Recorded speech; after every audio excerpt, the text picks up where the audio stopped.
크림반도 한가운데 얄타의 한 호텔이 새 광고를 내걸었습니다. 객실 패키지를 예약하시면 돌아가실 때 쓰실 휘발유를 무료로 드린다는 광고입니다. 여러분, 한번 그림을 그려보세요. 세계 5손가락 안에 드는 산유국 러시아, 그것도 푸틴이 자기 정치 생명의 상징으로 삼은 그 반도에서 호텔이 휘발유를 객실 사은품으로 끼워 팔고 있습니다. 휘발유가 럭셔리 패키지의 사양이 됐어요. 같은 주 러시아 관영 매체가 처음으로 한 단어를 입에 올렸습니다. 그 단어는 봉쇄, 시에지, 시그입니다. 지난 4년 동안 크림은 낙원이라고 떠들던 바로 그 매체들이 이번 주에 처음으로 우리가 포위됐다고 말하기 시작했습니다. 같은 시간 모스크바에서는 러시아 최대 부호 중 한 사람이 비공개 항공편에 올랐습니다. 행선지는 키이우. 푸틴이 공개적으로는 젤렌스키더러 모스크바로 기어오라고 말하던 바로 그 주에 그의 측근이 직접 키이우에 가서 젤렌스키를 만났다는 사실이 회담이 결렬된 다음에야 외부에 드러났습니다. 도대체 이 반도에서 지난 한 달 동안 무슨 일이 일어나고 있는 걸까요? 이건 단순한 휘발유 부족 사태가 아닙니다. 이건 4년 전 푸틴이 직접 트럭을 몰고 건넜던 그 반도가 자기 본토와 점점 더 떨어져 가고 있다는 사실, 그러니까 러시아가 크림을 안에서부터 잃어가고 있다는 사실이 표면에 떠오른 사건입니다. 오늘 저는 3가지 층위로 짚어보겠습니다. 첫째, 우크라이나가 어떻게 크림을 다시 섬으로 만들어 가고 있는가. 둘째, 그 봉쇄가 어떻게 러시아 본토 안까지 거꾸로 번지고 있는가. 셋째, 푸틴이 왜 공개적으로는 무릎 꿇으라 하면서 뒤로는 자기 측근을 키이우에 보낼 수밖에 없었는가. 그리고 마지막에 가서는 이게 한반도에 무슨 의미를 가지는지도 짚어보겠습니다. 먼저 지리부터입니다. 크림반도를 러시아 본토 또는 우크라이나 본토와 연결하는 통로는 단 3개뿐입니다. 첫째, 케르치 대교. 2018년에 푸틴이 자기 손으로 트럭을 몰고 개통식을 했던 바로 그 다리예요. 둘째, 총가르 다리. 셋째, 페레코프 도로. 이 3개, 단 3개입니다. 이 3개를 끊으면 크림은 말 그대로 섬이 됩니다. 보급선이 끊긴 섬이요. 지난 몇 주 동안 우크라이나는 이걸 아주 체계적으로 해왔습니다. 군에서 부르는 이름이 있어요. 로지스틱 블로케이드 보급 봉쇄 작전입니다. 이 영상을 녹화하기 직전에도 우크라이나 드론이 총가르 다리를 한 번 더 때렸다는 보도가 나왔습니다. 사흘 만에 2번째요. 같은 다리를 일주일 안에 2번. 이 다리는 크림으로 들어가는 2번째로 중요한 보급선입니다. 탱크로리, 군 보급 차량, 그러니까 크림이 살아가는 데 필요한 거의 모든 것이 이 다리를 건너 들어갑니다. 우크라이나 측은 이번 공격으로 러시아 제-37 자동차 화소 총여단의 장비가 불탔다고 밝혔습니다. 다만 정확한 피해 규모는 양측 발표가 엇갈리는 만큼 그대로 받아들이기보다는 정황으로만 보시는 게 안전합니다. 여러분, 한 가지는 분명합니다. 세계 최고 수준이라고 자랑하던 그 러시아 방공망은 작은 드론 앞에서 거의 무력했어요. 자랑은 카탈로그에서나 통했고 다리 위에서는 통하지 않았다는 얘기입니다. 같은 날 아침 우크라이나는 케르치, 심페로폴 철도까지 끊어놓았습니다. 통근 열차가 멈췄어요. 크림 당국은 부랴부랴 버스 400대로 대체하려 했는데 그 버스 400대마저도 휘발유가 없어서 출발조차 못했다는 보도가 나왔습니다. 대체 수단을 마련했는데 그 대체 수단을 굴릴 연료가 없는 그런 구조예요. 지금 얄타의 한 러시아 관광객이 자기 차 안에서 찍어 올린 영상이 있습니다. 카메라를 들고 그가 이렇게 말합니다. 오전 11시예요. 원래 이 시간이면 차가 막혀서 못 지나갔던 거리예요. 그런데 지금 보세요. 차가 한 대도 없어요. 다행히 저는 어제 가득 채워놨거든요. 그래서 출근을 했는데 앞으로 어떻게 될지는 모르겠어요. 그러더니 카메라를 옆으로 돌려 텅 빈 도로를 한참 동안 보여줍니다. 비어있는 거리, 도로 한쪽에 차를 세워두고 짐만 들고 떠난 관광객들, 호텔 광고판에 새로 붙은 휘발유 무료 제공 한 줄, 크림은 여전히 아름답습니다. 다만 지금은 빠져나갈 수 없는 아름다운 감옥에 가까운 풍경이에요. 여기까지만 보면 이건 관광객 불편 정도의 이야기로 보일 수 있습니다. 하지만 잠깐만요. 관광객이 휘발유를 못 구하는 곳이라면 같은 시간, 같은 반도 안에 러시아 병사들도 휘발유를 못 구한다는 뜻입니다. 그리고 그게 사실로 드러나고 있어요. 친우크라이나 파르티잔 운동 아테시 텔레그램 채널에 따르면 러시아군은 이미 한 곳에서 위치를 버리고 물러섰습니다. 킨번반도 미콜라이우주와 헤르손주가 만나는 그 좁고 긴 모래사장 같은 반도예요. 우크라이나 드론이 보급선을 끊자 러시아 병사들이 진지를 두고 후퇴했다는 보도가 나왔습니다. 이건 우크라이나 측 발표이긴 합니다만 비슷한 정황이 여러 오신 채널에서 같은 시기에 동시에 잡혔습니다. 문제는 이게 시작에 불과하다는 점입니다. 자포리자 방면에서는 더 노골적입니다. 한 러시아 자원봉사단이 카메라 앞에서 직접 이렇게 말해요. 우리는 토크마크로 인도주의 임무를 가는 길입니다. 휘발유 1톤과 현금 100만 루블을 싣고 갑니다. 왜냐하면 우리 형제들이 전투 임무도 부상자 후송도 못하고 있기 때문입니다. 여러분 이게 무슨 그림이냐면요. 점령군이 자기 점령지 안에서 본국 시민들이 모은 돈으로 모은 휘발유로 부상자를 후송하고 있는 겁니다. 점령군이 점령지에서 동량을 받고 있어요. 4년차 전쟁을 치르는 세계 5손가락 안에 산유국 군대가요. 그리고 이 그림은 점점 더 깊이 퍼지고 있습니다. 러시아의 친정부 군사 블로거들, 평소엔 크렘린 입맛에 맞춰 글 쓰는 사람들조차 이번 주에는 입을 열기 시작했습니다. 러시아에서 가장 많이 익히는 군사 블로거 중 한 명은 이번 주에 대략 이런 취지로 썼습니다. 키이우의 여름 작전이 이제 90% 확실해졌습니다. 1단계, 우리 츠크림과 돈바스 우방의 보급과 생활을 흔드는 단계. 2단계 크림으로 가는 육상 회랑의 보급을 끊는 단계. 3단계, 본격적인 일격으로 그 회랑을 절단하는 단계. 그리고 한 줄을 덧붙입니다. 우리는 그동안 우리가 전진하고 있다는 회전 목마만 돌리고 있었습니다. 크렘린 편에 서서 글 쓰는 사람조차 자기 편의 약한 고리가 어디인지를 자기 입으로 지도에 그려주고 있는 셈입니다. 여기서 자연스러운 질문이 떠오릅니다. 세계 최고라던 러시아 방공망 S-400, S-300 자랑할 만한 건 다 가진 그 나라가 왜 작은 드론 한 대 한 대에 그렇게 무너지고 있는 걸까요? 답은 비용교환비입니다. 비용교환비라는 게 뭐냐면요. 날아오는 한 발을 막는 데 드는 돈, 대그 한 발을 쏘는 데 드는 돈. 이 비율이 막는 쪽에게 너무 불리하면 막는 쪽이 결국 무너지게 돼 있는 구조예요. 지금 우크라이나가 총가르다리에 보내는 드론 한 대에 보통 수천 달러, 큰 거라야 몇만 달러 수준입니다. 그런데 그걸 막으려고 러시아가 발사하는 지대공 미사일 한 발의 가격은 수십만 달러, 어떤 건 수백만 달러예요. 이게 무슨 얘기냐면요. 우크라이나가 다리 하나에 드론 10대를 한꺼번에 보내면 러시아는 그 자리에서 자기들이 1년 동안 만들어둔 미사일 재고를 단 하룻밤에 거의 다 써버리는 거예요. 한 발 막으면 한 발 영영 없어지는 구조, 그리고 우크라이나는 그 시간 동안 또 드론 공장을 돌리고 있고요. 군에서는 이걸 포화 공격이라고 부릅니다. 방어망이 한 번에 처리할 수 있는 용량을 단숨에 넘겨버리는 전술이에요. 우크라이나가 지금 크림에서 하고 있는 게 바로 그 그림입니다. 여기서 위기가 한 단계 더 번집니다. 보급선이 흔들리니까 휘발유가 점령지에 못 가요. 휘발유가 점령지에 못 가니까 점령지의 호텔이 손님차를 채워줄 수가 없습니다. 그러니까 호텔이 광고를 바꿉니다. 오시면 돌아가실 휘발유까지 드립니다. 웃을 일이 아닙니다. 같은 메커니즘이 이번엔 점령지 바깥 러시아 본토 안으로 들어가고 있어요. 크라스노다르 지방 러시아 본토의 흑해 연안 지역입니다. 이 지역 주민들도 지금 똑같은 휘발유 부족을 보고하고 있어요.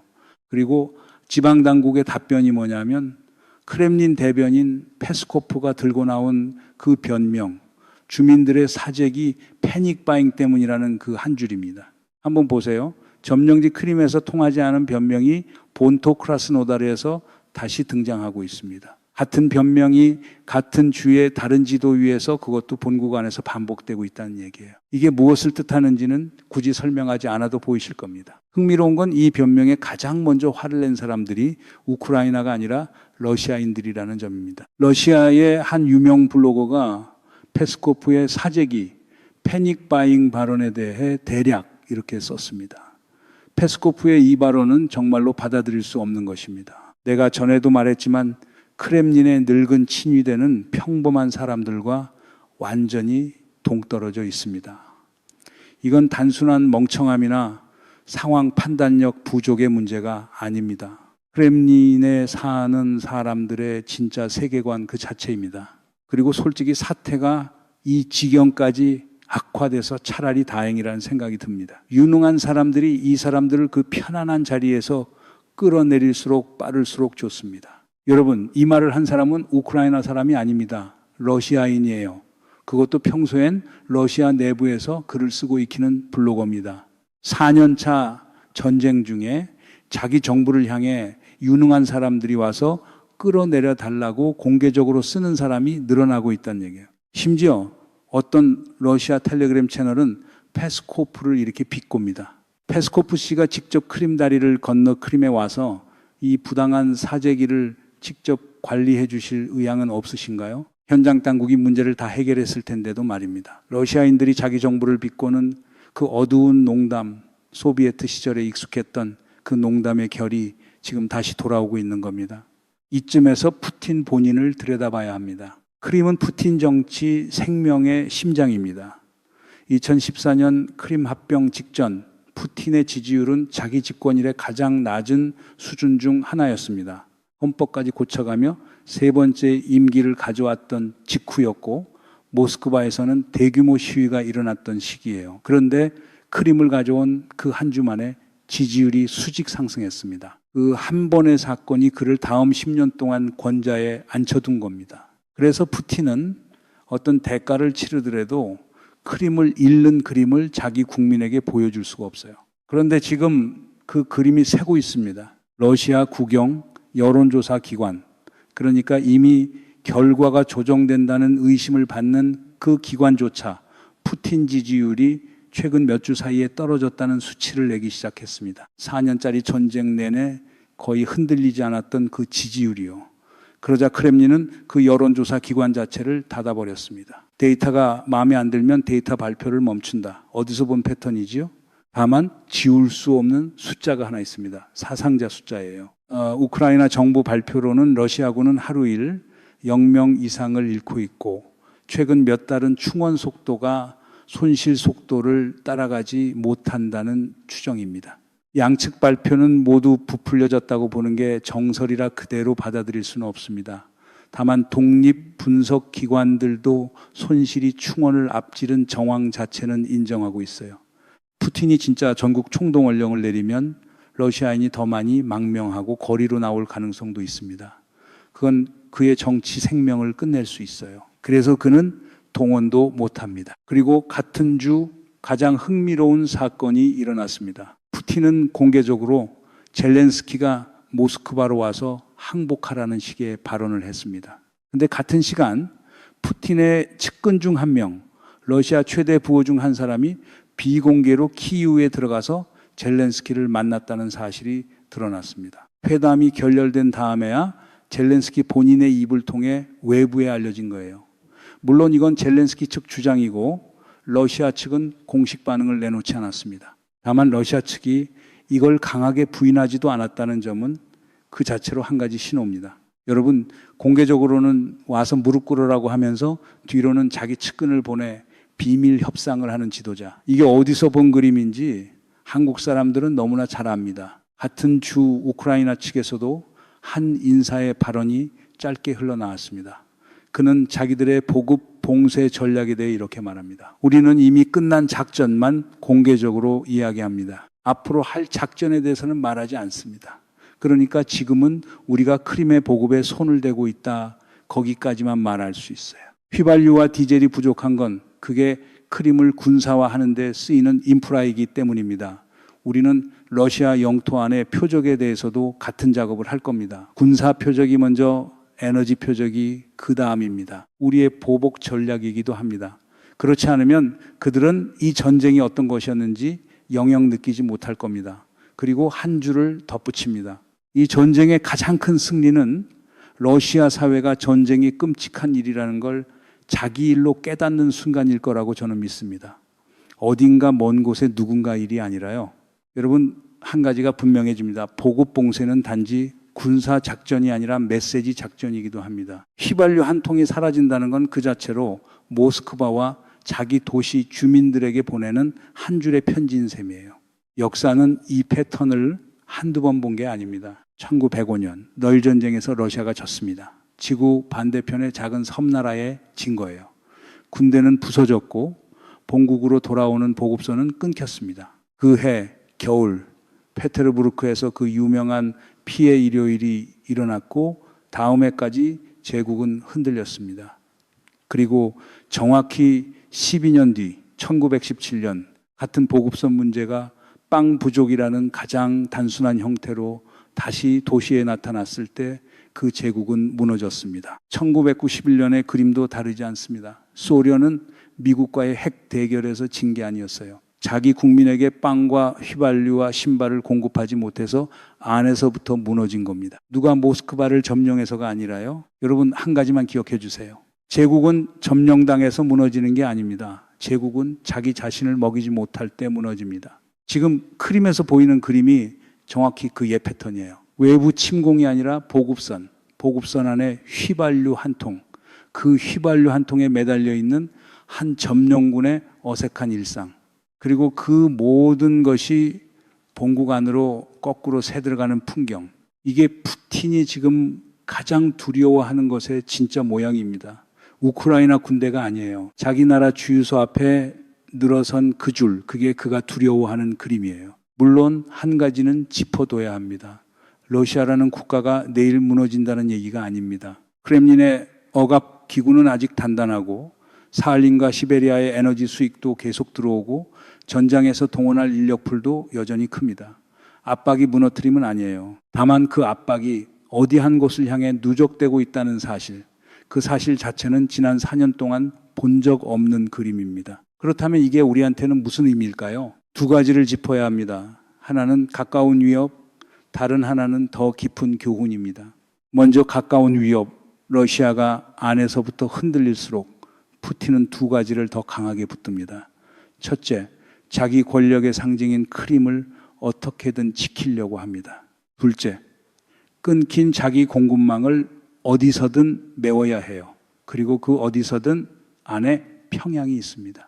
이미 여러 보도와 분석기관이 지적한 바에 따르면 러시아는 KN-23 같은 북한 단거리 탄도미사일의 정확도와 생존성을 끌어올리는 데 도움을 줬다는 추정이 나옵니다. 항공전자전 체계 그리고 클러스터탄 노하우까지 일정 부분 흘러갔다는 분석도 있어요. 그 대가로 북한은 포탄과 인력을 보냈고 가장 중요한 건 자기 무기들의 실전 데이터를 얻고 있습니다. 여기서 핵심은 러시아가 지금 약해질수록 북한에 더 의존하게 된다는 점입니다. 약해진 제국은 자기 옆에 남아있는 동맹에게 더 비싼 값을 치릅니다. 그 비싼 값이라는 게 무엇이냐? 결국 한반도를 겨눌 수 있는 기술의 이전이에요. 크림다리 위에서 날아간 한 대의 드론과 평양의 어느 방공망 실험실은 우리가 생각하는 것보다 훨씬 가까운 거리에 있습니다. 두 번째, 더 깊은 교훈입니다. 오늘 우리가 본 건 세계 최고라던 방공망이 한 대에 수천 달러짜리 드론에 무너지는 그림이었습니다. 한반도에 그대로 옮겨놓고 생각해 보세요. 어느 날 휴전선 너머에서 값싸고 많은 자폭 드론이 한꺼번에 우리 후방을 향해 떠오른다면 우리 방어 체계는 그 비용 교환비를 견딜 수 있을까요? K, K9, 천무 같은 우리 무기 체계가 폴란드, 루마니아에서 큰 계약을 따낸 이유는 정확히 있을 만한 무기를 빨리 많이 만든다는 가치 때문입니다. 우크라이나 전쟁은 우리가 잘 팔고 있는 그 가치가 우리 자신에게도 똑같이 필요하다는 사실을 가르치고 있어요. 비싸고 적은 것보다 쓸만하고 많은 것, 그게 21세기 전쟁의 산수입니다. 여기에 한 가지 더 한국 조선업이라는 변수가 있습니다. 러시아의 에너지 보급망이 흔들리는 그림은 곧 러시아가 LNG 운반선과 쇄빙선 같은 특수 선박을 새로 확보하기 어려워진다는 그림이기도 합니다. 한국 조선소들은 이미 제재 국면에서 러시아 측 발주 계약 일부를 보류해 왔습니다. 우크라이나 전쟁이 길어질수록 누가 어떤 선박을 누구에게 어떤 조건으로 만들어 줄 것인가 하는 질문이 우리 산업에 직접 떨어집니다. 이건 먼 나라 이야기가 아니라 부산과 거제의 도쿠 위에서 결정되는 이야기예요. 다시 처음에 그 호텔로 돌아가 봅시다. 휘발유를 객실 사은품으로 끼워주는 그 호텔 광고는 사실 광고가 아니라 묘비명입니다. 세계 5손가락 안에 드는 산유국이 만든 한 점령지의 묘비명, 동시에 4년짜리 전쟁의 한막을 정리하는 묘비명, 그리고 21세기의 제국이 어떻게 부서져 가는지를 보여주는 한 줄짜리 표지예요. 역사는 이 전쟁을 두 군대가 정면으로 싸운 전쟁으로 기록하지 않을 겁니다. 역사는 이 전쟁을 한 제국이 자기 보급선의 무게에 짓눌려 안에서부터 부서져가는 과정으로 기록할 겁니다. 크림은 여전히 거기에 있습니다. 케르치 대교도 아직 무너지지 않았어요. 다만 그 다리를 건너 들어가는 휘발유 한 통이 이제는 그 다리를 만든 사람의 정치 생명보다 더 무거워졌을 뿐입니다.